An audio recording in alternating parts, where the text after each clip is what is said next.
ডাল বাটা ঝামেলা ছাড়াই মাত্র 10 মিনিটে কিভাবে মুসমুসে পেঁয়াজু বানাবেন এবং কিভাবে মাস জুড়ে সংরক্ষণ করে খেতে পারবেন সেরকমই টিপস সহ আজকের ভিডিও।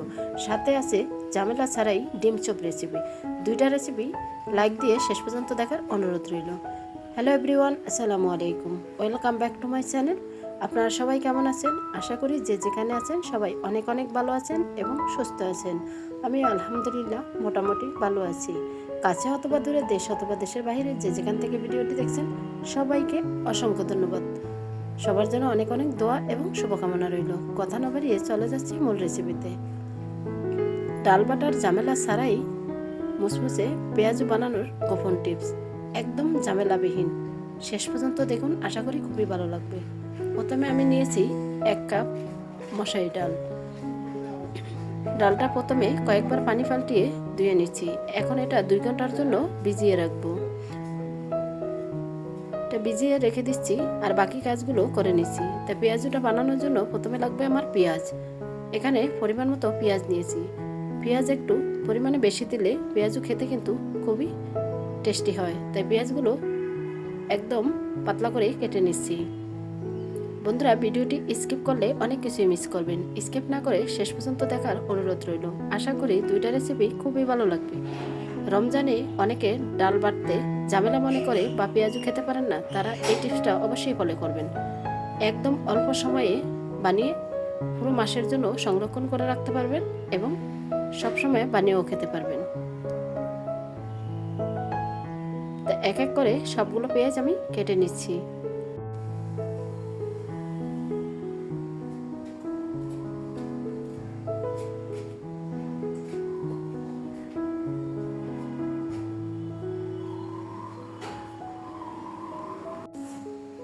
পেঁয়াজগুলো একদম পাতলা করেই কেটে নিয়েছি। এখন আমি একটা বাটিতে তুলে নিচ্ছি আর এখন কেটে নিব পরিমাণ মতো কাঁচামরিচ। আপনারা যে যেরকম জাল খাবেন, জালের পরিমাণটা ঠিক সেরকমই দিবেন। এখানে আমি একটু বেশি পরিমাণে বানিয়ে সংরক্ষণ করব, তার জন্য মরিচের পরিমাণটাও বেশি নিয়েছি। এক এক করে মরিচগুলো কেটে নিচ্ছি।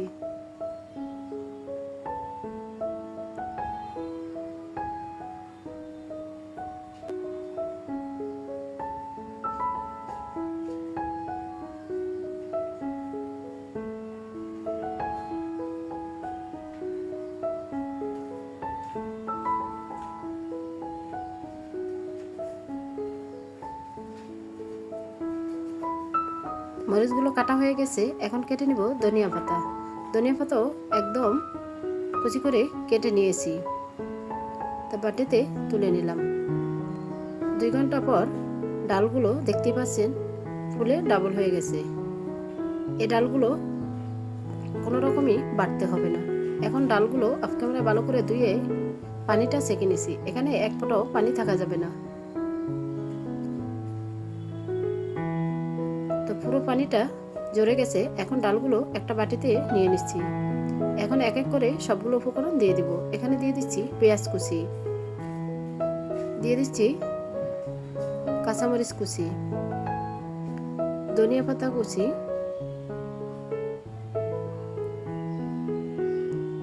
হাফ কাপ বেসন আর হাফ কাপ দিয়েছি কর্নফ্লাওয়ার, হাফ কাপ দিয়েছি আটা। আপনারা কর্নফ্লাওয়ার হাতের কাছে না থাকলে চালের গুঁড়োটা দিতে পারেন। দিয়ে দিচ্ছি ম্যাজিক মশলা 1 প্যাকেট, হাফ চামচ হলুদের গুঁড়া, হাফ চামচ জিরার গুঁড়া, হাফ চামচ ধনিয়ার গুঁড়া, হাফ চামচ সবজি মশলা, হাফ চামচ গরম মশলার গুঁড়া এবং স্বাদ মতো লবণ দিয়ে এখন ভালো করে হাত দিয়ে মিক্স করে নিতে হবে।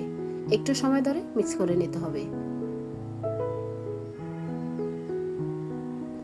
এইভাবে ডাল না বেটে পেঁয়াজ যে এতটা টেস্টি না বানালে বুঝতেই পারবেন না। একবার হলো এই রমজানে বানিয়ে খেয়ে দেখবেন, অবশ্যই সবাই খুবই পছন্দ করবে। খুবই ক্রিস্পি। তা এখন আমি সময় নিয়ে ভালো করে মেখে নিচ্ছি। দেখতেই পাচ্ছেন কতটা আঠালো হয়েছে। এখানে ময়দা এবং হাফ কাপ বেসন দিলেই খুবই আঠালো হবে। একদম মুসমুসে হবে কর্নফ্লাওয়ার দেওয়ার কারণে। আর কর্নফ্লাওয়ার আপনাদের কাছে না থাকলে চাউলের গুঁড়োটা দিবেন, তাহলেও খুবই মুসমুসে হবে। খেতে কিন্তু এতটাই সুস্বাদু, বলার কোনো ভাষাই নেই। বানিয়ে খেলেই অবশ্যই বুঝতে পারবেন। আর কিভাবে সংরক্ষণ করবেন সেই টিপসটাও বলে দিচ্ছি। প্রথমে আমি একটি প্লেট নিয়েছি, প্লেটে সামান্য পরিমাণ সয়াবিন তেল দিয়েছি। তেলটা ব্রাশ করে নিব ভালো করে, তাহলে এই প্লেটে পেঁয়াজগুলো সংরক্ষণ করলে খুব সুন্দরভাবে উঠে আসবে। তা আমি এক এক করে পেঁয়াজের শেপ দিয়ে প্লেটে সাজিয়ে নিচ্ছি। এক প্লেটে যতটা ধরবে ওগুলোই আমি প্রয়োজন করব, আর বাকিগুলো ভেজে দেখিয়ে দিব কতটা মুচমুচে হয়েছে। লাইক দিয়ে শেষ পর্যন্ত থাকুন, আশা করি খুবই ভালো লাগবে। যখন আপনাদের হাতে সময় কম থাকবে, এইভাবে ডাল ভিজিয়ে ঝটপট বানিয়ে নিতে পারবেন। তো এক এক করে একটা প্লেটে আমি অনেকগুলো পেঁয়াজের শেপ দিয়ে সাজিয়ে নিচ্ছি। এগুলো আমি ফ্রোজেন করে রেখে দিব। 30 মিনিট পর ফ্রিজ থেকে বের করে দেখিয়ে দিচ্ছি, একদম খুব সুন্দরভাবে উঠে চলে আসছে। এটা আরও 2 থেকে 3 ঘন্টা থাকলে খুব ভালো করে বরফ জমে যাবে। যখন ভাজবেন তখন 10 মিনিট আগে নামিয়ে ভেজে নিলে হবে। আর বাকিগুলো ভেজে দেখিয়ে দিচ্ছি আপনাদেরকে কতটা মুচমুচে হয়েছে। চলে যাচ্ছি চুলায়। চুলায় একটি প্যান বসিয়ে দিয়ে দিচ্ছি পরিমাণ মতো তেল। পেঁয়াজগুলো একটু বেশি তেলে ভাজলে খুবই মুচমুচে হবে। এখন তেলটা গরম হয়ে গেছে, এখন পেঁয়াজের শেপ দিয়ে এক এক করে দিয়ে দিচ্ছি।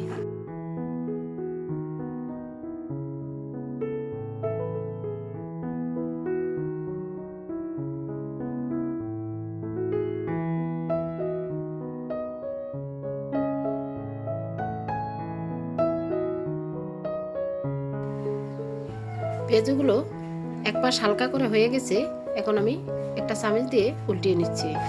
আর চুলা লো হিটে দিয়েই ভেজে নিতে হবে, যেহেতু ডালগুলো আমি আস্তে দিয়েছি। এখানে চুলা বাড়িয়ে ভাজা যাবে না, তাহলে পুরোপুরিভাবে ডালটা সিদ্ধ হবে না। তাই চুলা লো হিটে দিয়ে ভেজে নিচ্ছি, একটু সময় ধরে ভেজে নিলে হবে।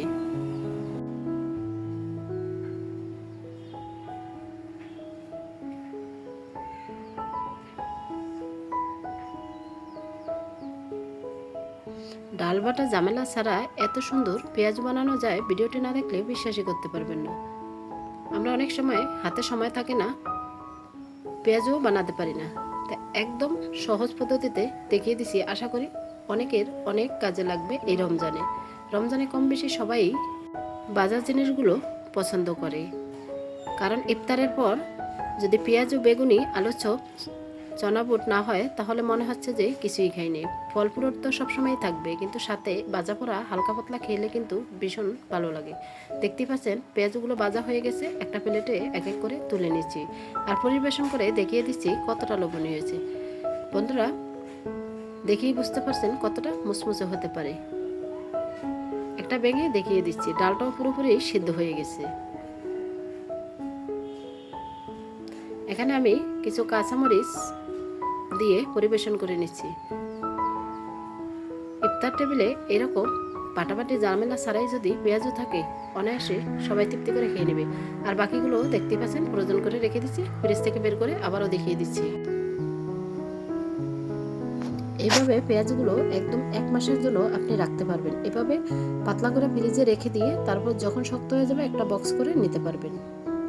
এখন চলে যাচ্ছি একদম ঝামেলাবিহীন ডিম চপ বানানোর জন্য। ডিমগুলো আগে থেকে সিদ্ধ করে কেটে নিয়েছি।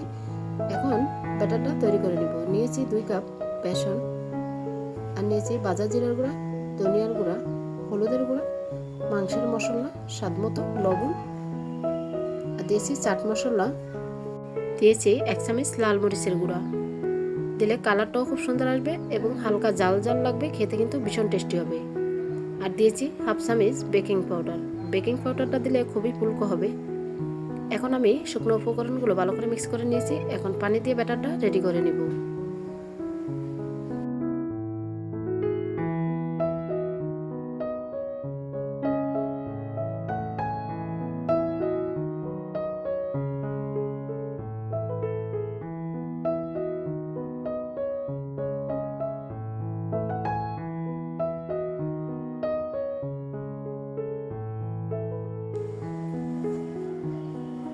অল্প অল্প পানি দিয়ে ব্যাটারটা একদম পারফেক্টভাবে রেডি করে আমি রেস্টে রেখে দিচ্ছি 2 ঘন্টা। 2 ঘন্টা পর ভেজে নেব।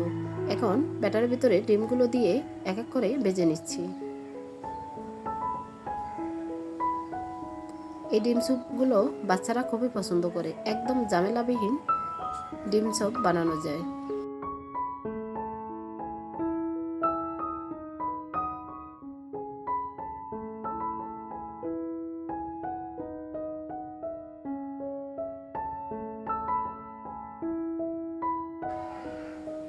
এখন ডিম স্যুপগুলো এক পাশ হয়ে গেছে, আরেক পাশও উল্টিয়ে ভেজে নিচ্ছি।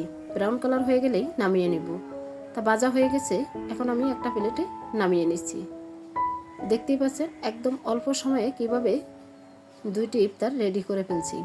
আশা করি 2টা রেসিপি আপনাদের কাছে খুবই ভালো লাগছে। ভিডিওটি শেষ পর্যন্ত দেখার জন্য সবাইকে অসংখ্য ধন্যবাদ।